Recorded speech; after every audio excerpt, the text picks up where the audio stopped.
कैसे हो सब? बहुत दिनों बाद आज अपनी क्लास हो रही है और आज की अपनी चर्चा रहेगी कोटा संभाग से संबंधित। तो बिना टाइम खराब करे अपन क्लास को स्टार्ट करते हैं।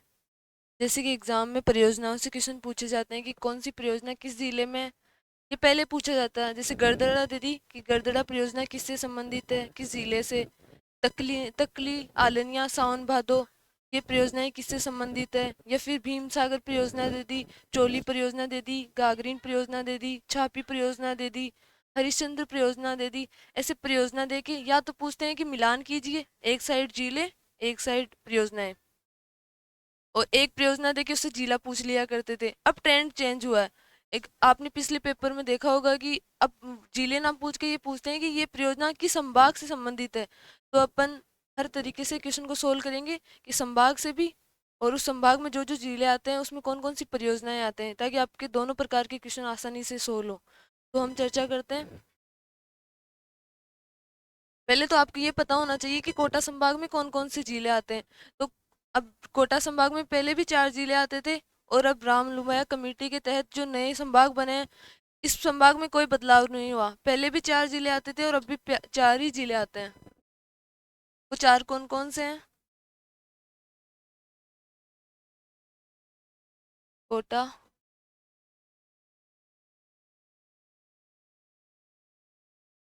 बूंदी,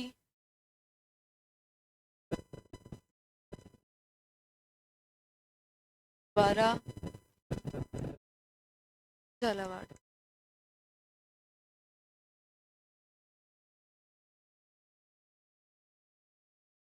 ये कोटा संभाग में 4 जिले आते हैं: कोटा, बूंदी, बारा, झालावाड़। एकमात्र संभाग जिसमें कोई चेंज नहीं हुआ है। पहले भी 4 थे और अब भी 4 जिले हैं।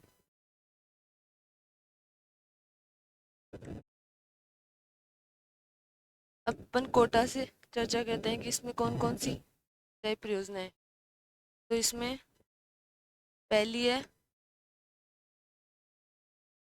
तकली, दूसरी है आलनिया, और तीसरी है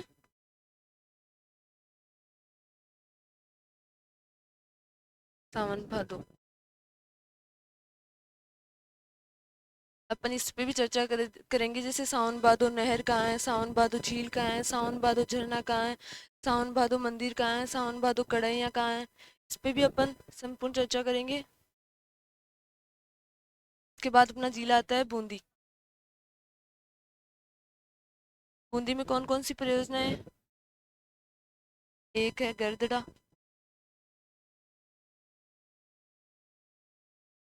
दूसरी है गुद्दा,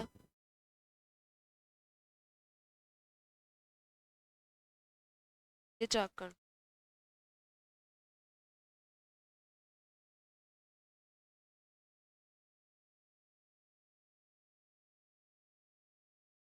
तो इसमें कोटा में पहली तकलिया, तकली, फिर आलनिया, फिर सावन भादो। बूंदी में पहली गरदड़ा, फिर गुद्दा, फिर चाकण परियोजना। मैं वो परियोजनाएं लिखवा रही हूँ जो एग्जाम में सबसे ज्यादा पूछी जाती है, क्वेश्चन डायरेक्ट बनता है। और अगर लघु आपकी अगर आपके सिलेबस में लघु सिंचाई परियोजना, बांध, नदियां हैं और उनमें परियोजनाएं दी हुई है, तो जो मैं आज कोटा संभाग से करवा रही हूँ इनमें से एक क्वेश्चन आपको जरूर पूछा जाएगा। आप पिछले पेपर देख लीजिए, उनमें भी पूछा गया। अगर आप पिछले पेपर सोल्व करेंगे तो ही आपको आइडिया होगा कि एग्जाम में किस प्रकार से क्वेश्चन पूछे जा रहे हैं। ऐसे तो पढ़ता जाइए, पढ़ने की कोई लिमिट है नहीं। अपना 12, 12 में कौन सी? एक तो अंधेरी, अंधेरी, दास,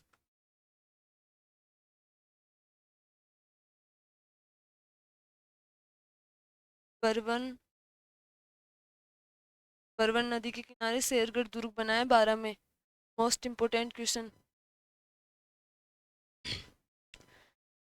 अंधेरी, विलास, परवन, बैतली,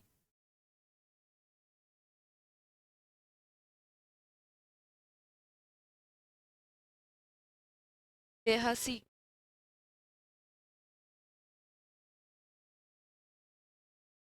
एक और है हतिया देव परियोजना।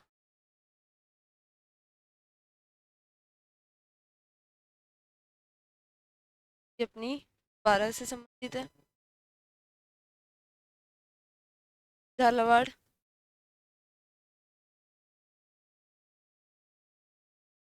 झालावाड़ में गागरीन परियोजना।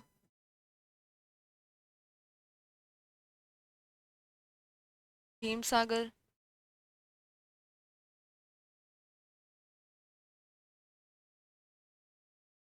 भीम सागर परियोजना।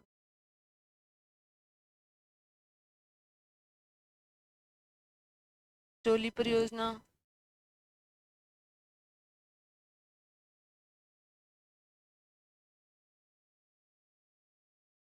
छापी परियोजना।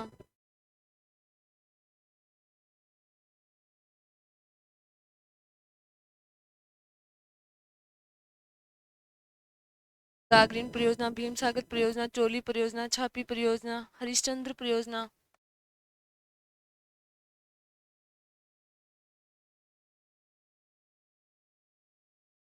हरिश्चंद्र परियोजना।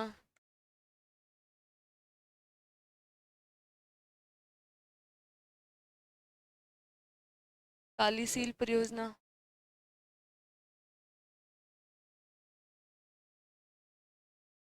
काली सील परियोजना। गागरोन दुर्ग बनाया आहू और काली सिंध दो नदियों के संगम पर। परवन नदी पर बनाया शेरगढ़ दुर्ग, जिसे कोसवर्धनगढ़ भी कहते हैं, 12 में। तो अपनी कोटा संभाग से संबंधित परियोजनाएं, पहले आपको ये पता होना जरूरी है कि कोटा संभाग में कौन कौन से जिले आते हैं। तो कोटा संभाग में 4 जिले आते हैं, कोटा, बूंदी, बारां, झालावाड़। इनसे संबंधित कौन कौन सी परियोजनाएं, जैसे कोटा में तकली, आलनिया, सावन भादो। बूंदी में गरदड़ा, गुद्दा, चाकण परियोजना। बारां में हथियादे परियोजना, अंधेरी परियोजना, इलास परियोजना, परवन परियोजना, बेतली परियोजना, लेहासी परियोजना। झालावाड़ में कालीसील परियोजना, गागरीन परियोजना, भीम सागर परियोजना, चोली परियोजना, छापी परियोजना, हरिश्चंद्र परियोजना। एक और है चंद्रभागा परियोजना, जगह नहीं है। हाँ, लिखते।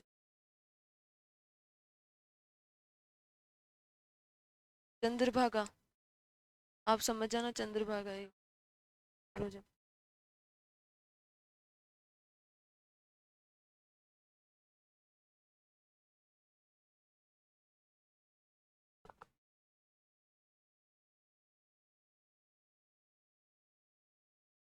कोटा संभाग, कोटा संभाग में कितने जिले आते हैं, कौन से जिले में कौन सी लघु सिंचाई परियोजना है। इसके साथ ही मैं आपको और सिंचाई परियोजनाएं करवा देती हूँ।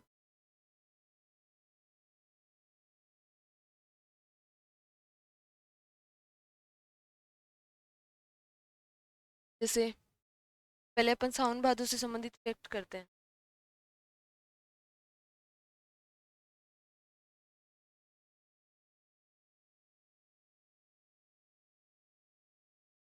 सावन भादो,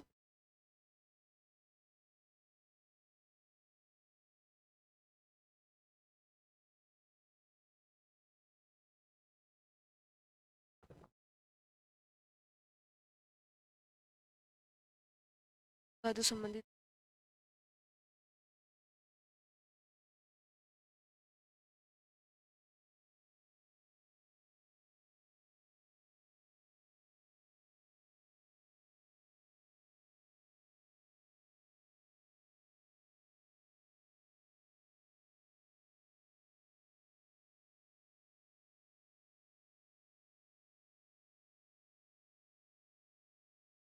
सावन भादो से अपन चर्चा करेंगे कि सावन भादो झील कहाँ पाई जाती है, सावन भादो झरना कहाँ पाया जाता है, सावन भादो कढ़ाइयाँ कहाँ पाई जाती है, सावन भादो मंदिर कहाँ है।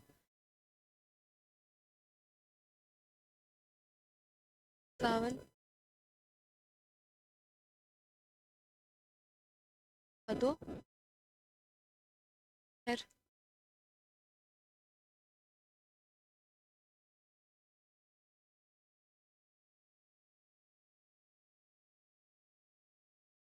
सावन भादो,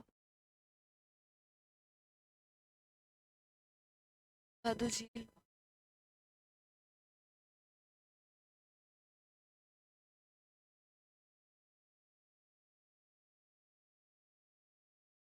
सावन भादो झरना।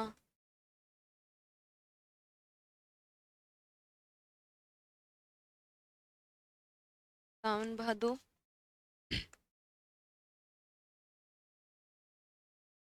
कढ़ाइयाँ।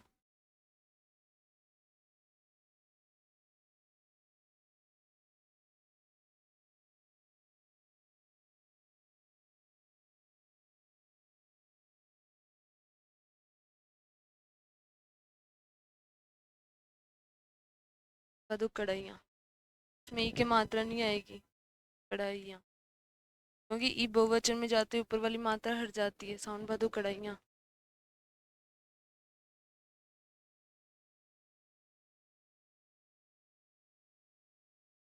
भादो मंदिर।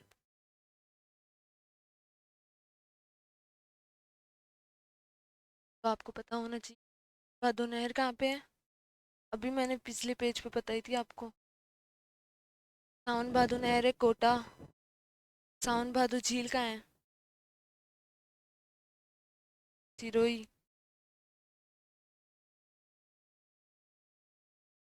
सावन भादो झरना, जोधपुर।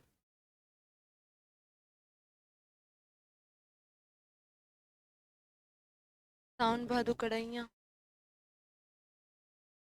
जहाँ करनी माता का मंदिर है ना, वहीं रखी हुई है सावन भादो कढ़ाइयाँ। देशनोक बीकानेर। कढ़ाइयाँ, देशनोक।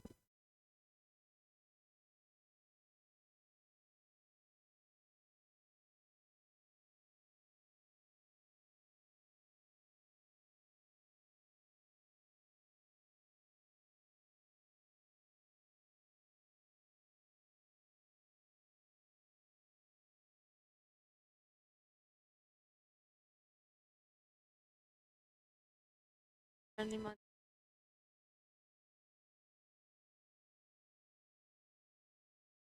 मंदिर, करनी माता का मंदिर भी यही है, देशनोक बीकानेर। सावन भादो मंदिर कहाँ है,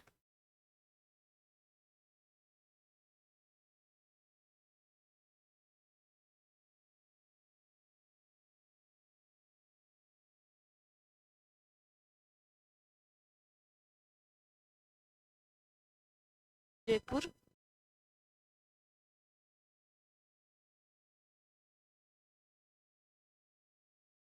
जयपुर ग्रामीण।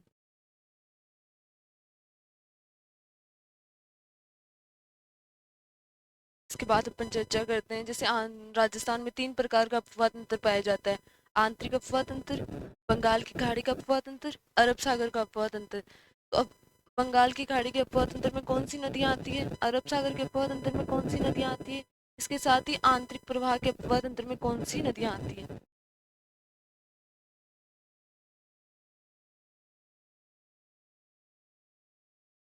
राजस्थान।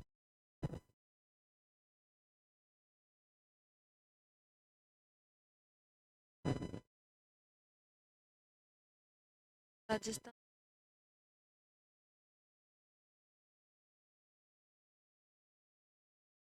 अफवाह तंत्र, राजस्थान में अफवाह तंत्र।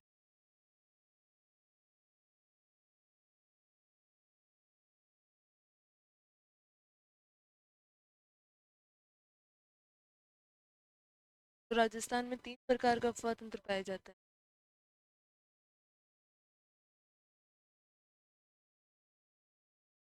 जो डरे कि जिंदगी में क्या होगा, जो डरे कि जिंदगी में क्या होगा, कुछ ना हुआ तो तजुर्बा होगा। आप मेहनत करिए, आप अगर दिल से मेहनत करें जरूर मुकाम हासिल होगा, कुछ बेहतरी बन के रहोगे। अगर कुछ नहीं करोगे, जो घर से निकला ही नहीं उससे क्या उम्मीदें करना। तो बाहर निकलिए, तैयारी कीजिए, मेहनत कीजिए, कुछ ना कुछ तो अच्छा परिणाम मिलेगा। जो मेहनत करता है उसको फल जरूर मिलता है, और मेहनत दिल से कीजिए।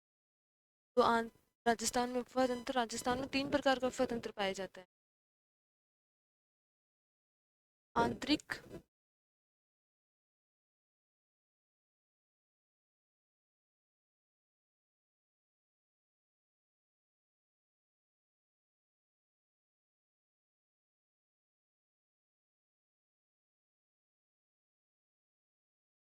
स्वतंत्र,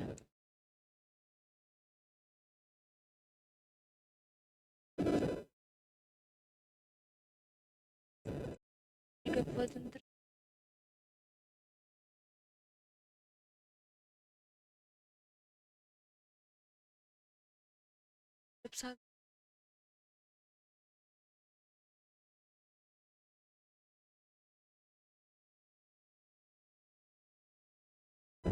अरब सागर गफा तंत्र और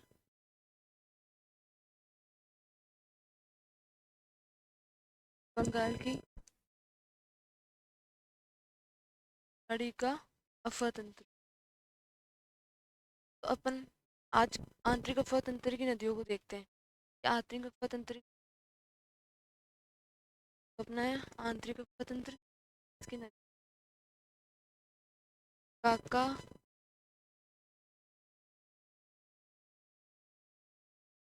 गागरो,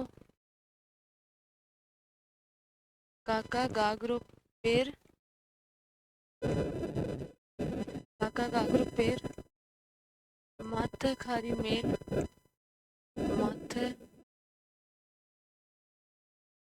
खारी मेल, काका गागरो पेर, माथे खारी मेल, काका गागरो पेर, माथे खारी मेल, ज्ञान को रूप बना, ज्ञान को रूप बनायो, काका गागरो पेर, माथे खारी मेल, ज्ञान को रूप बनायो, ज्ञान को रूप बनायो, रूपा रे लाई, यानी रूपा रे लाई, काका गागरो पेर, माथे खारी मेल, यान को रूप बनाए, रूपा रेल आई। सब खड़ा हो गया, रेल आएगी तो सब खड़े हो जाएंगे ना, सब खड़ा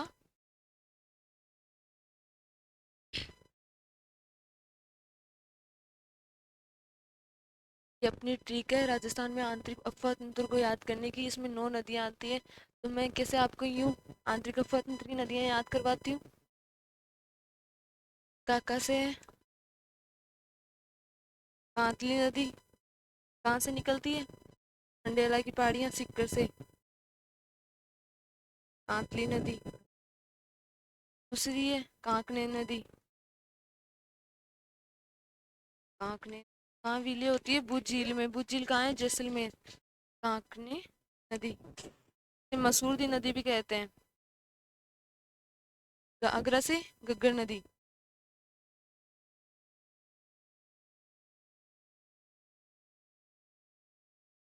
घग्गर नदी। माथे से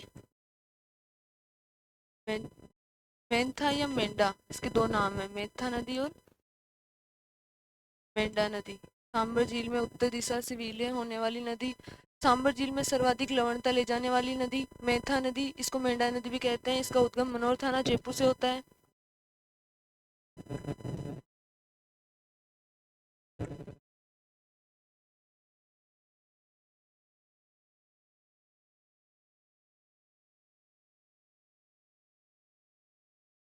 गौतम मनोर थाना जयपुर से होता है। सांबर झील में सर्वाधिक लवणता है। एग्जाम में पूछा गया क्वेश्चन है कि सांबर झील में उत्तर दिशा से सर्वाधिक लवणता ले जाने वाली नदी, तो मेंथा नदी। सांबर झील में 4 नदियां अपनी लवणता ले जाती है, मेंथा, खारी, खंडेला।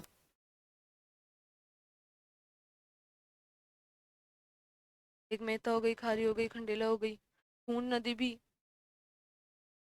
खारी से, खारी नदी, ये भी आंतरिक अफवाह तंत्र का भाग है।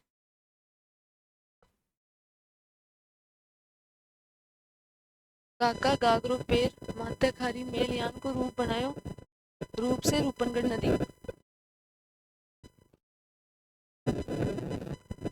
रूप से रूपनगढ़ नदी।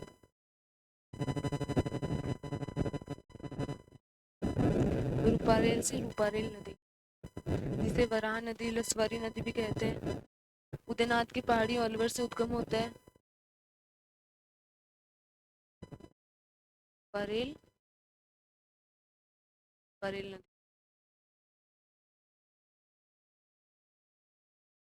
के बाद में सबसे ताबी नदी,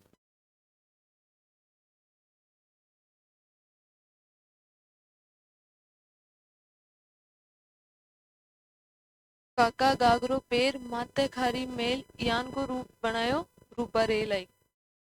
तो का से कांतली नदी, फिर का से कांकने नदी,